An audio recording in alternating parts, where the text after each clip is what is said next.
The number of people you talk to every day who know exactly what a primary bank virtual currency is and how it works is pretty low. Most likely none of them.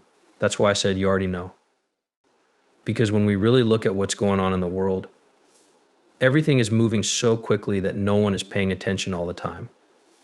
And even in crypto, there are many people, and I'm sure you'll see that below this video as well. There will be a lot of people saying, okay, none of this matters. It's not new information, and the statistics are blah, blah. You know this because you see it all the time. Discussing crypto with low IQ is common because everyone's talking about the same thing, which is price movement. They don't see what is being built right in front of their eyes. In this video, I want to talk about that communication about what's happening and also talk about what's happening right now and the way our economy works now. That being said, welcome to the channel, everyone. My name is Nick. For people who are new to the channel, I hope you become a subscriber by the end of this video. Let's take a quick look at this global chart. No, this isn't always new. This is the CBC Tracker webpage. It will be updated in October 2024, and we can see everything that's new. All of the things that have happened this year can be traced back to CBDC projects. Now, if we look at the world map, we can see that almost every single main imperative bank is there. And guess what? Each and every big bank in the kingdom could have its own CBDC. If we really look at the changes from today across the whole timeline, we can see that 3 projects were moved forward into September. A lot of the time, that's where we start to see the most important changes. We can also see what's new and updated. Just as an example, South Korea and Russia are both on this list. There are a lot of EHKDS, which are digital euros. I mean that we were seeing big changes happen in the world of virtual currencies around CBDC. All of this is happening while stores are sleeping and most people who may be in crypto are still sleeping. But this only happened in the last few days, so major South Korean banks joined CBDC's real-world trials. This was changed on November 4th, and more CBDC changes are being made as well. This changed on October 30th for central bank digital currencies, and on September 17th for Australia, giving priority to trade CBDC work over retail work. Then there is a way that the ECB invites partners to work with them on digital euro conditional bills tokenization technology. All of this is important to talk about because what we're seeing now could be the start of the digital currency revolution. On top of that, everyone still thinks that CBDCs and digital currencies are very new. We're not very far along in this, and what we're seeing right now is a lot of work being done towards the foundation. You might say, well, which means that we are still early. The problem is that we are early in investing in the future.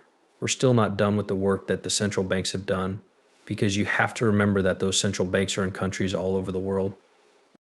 These businesses have also been using this for more than 20 years, so go back and look at ISO 2002. ISO 2002 was created back in 2004. Since then, everyone has been yelling about XRP, HBAR, and all these other projects in the space of time. In 1980, the first pen made by David Schwartz for DLT was sent back. How far along are we with this technology? The answer is that we're not very far along. It's been around for a while. We've seen a lot of what we're seeing now in some places for a while. These digital coins now come in a number of different types, such as XRP or something. Yes, we're very early on that side, which could be very helpful for us, but there was also a big shot to smoke a dog for this new town story called Money, the Evolution of Virtual Launch 7 hours ago. CBC ISO 2002 DLT. That's why I say this has all been here for a very long time. ISO 22 is an important part of all of this. It was created in 2004 and is only now being used. Let's look at this with Citigroup.com Money and the move to digital. This is Citigroup's cryptocurrency. It is completely digital and works on decentralized networks by using blockchain creation. And this is not the same as normal business. And here we have Money making the switch to virtual. Finally, on the last slide, we have innovation in standard banking. This is where we start to hear about attempts to tokenize things. We see that ISO 22 is being mentioned in terms of the standards for messaging and other formats. Then we have a path. The banks that work with CBC are also looking into how DLT can help their networks. Again, this is all because we are starting to see the big change at the end of the day.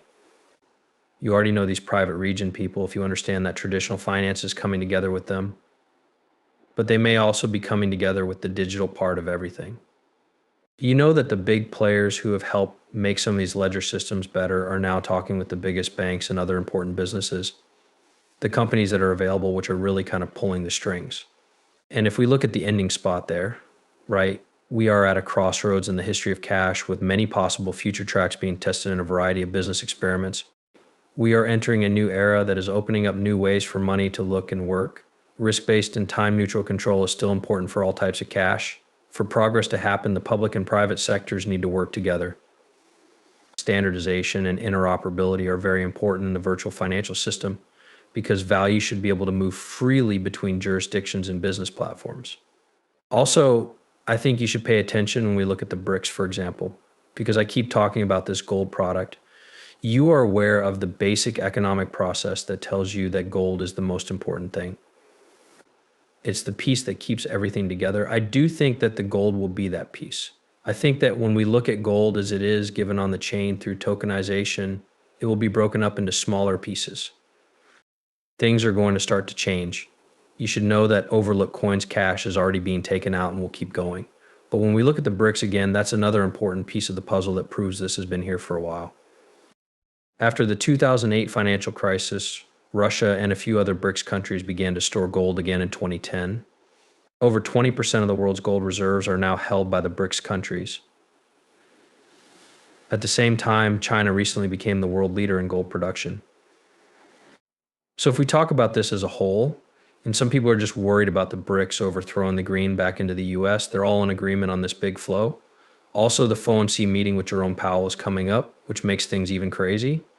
As I said, I'll be back on the rostrum. The crowd will be on the edge of their seats again.